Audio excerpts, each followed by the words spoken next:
দর্শক, এই মুহূর্তে আমাদের সহকর্মী মেহেদী হাসান যুক্ত হচ্ছেন শিশু হাসপাতাল থেকে হামের শিশুদের সর্বশেষ খবরাখবর জানানোর জন্য।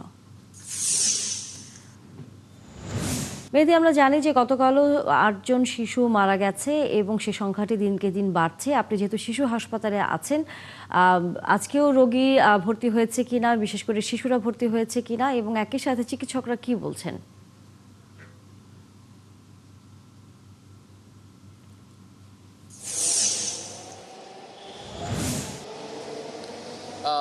তানিয়া, আমি বাংলাদেশ শিশু হাসপাতালে যে হামের জন্য ডেঙ্গু ওয়ার্ডটি আছে, আমি সেখানে কিছুক্ষণ আগে ভিতরে গিয়েছিলাম এবং সেখানে দেখেছি যে এখনও কিন্তু রোগী ভর্তি হচ্ছে, শনাক্ত হচ্ছে এবং পাশাপাশি যেসব রোগী জটিল রোগটা আকার ধারণ করেছে সেখানে কিন্তু মৃত্যুও হচ্ছে।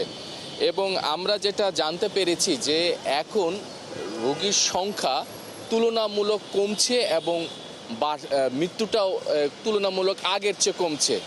এখানে যারা ডাক্তার আছে বা অভিভাবক আছে তারা যেটি বলছে যে টিকা দেওয়ার 2 মাস হয়ে গেল, এখনও কেন শনাক্ত এবং মৃত্যু হচ্ছে, এই বিষয়টি কিন্তু সবাইকে ভাবিয়ে তুলেছে। তো ডাক্তাররা বলছে যেহেতু এই টিকা দেওয়ার কার্যক্রম একসাথে শুরু হয়নি, সারা দেশে 3 ধাপে শুরু হয়েছে। প্রথমে 5 এপ্রিল সীমিত পরিসরে দেয়া হয়েছে, এরপর 12 এপ্রিল এবং পরবর্তীতে যে 20 এপ্রিল সারা দেশে শুরু হয়েছে।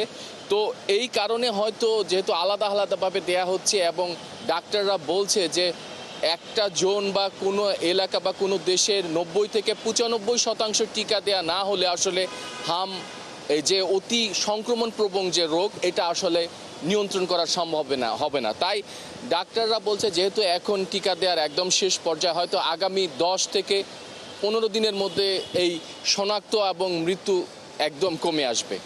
তানিয়া। হাসান, নিশ্চয়ই আমরা হাসপাতালের খবর জানবার জন্য আবারও ফিরে আসবো আপনার কাছে।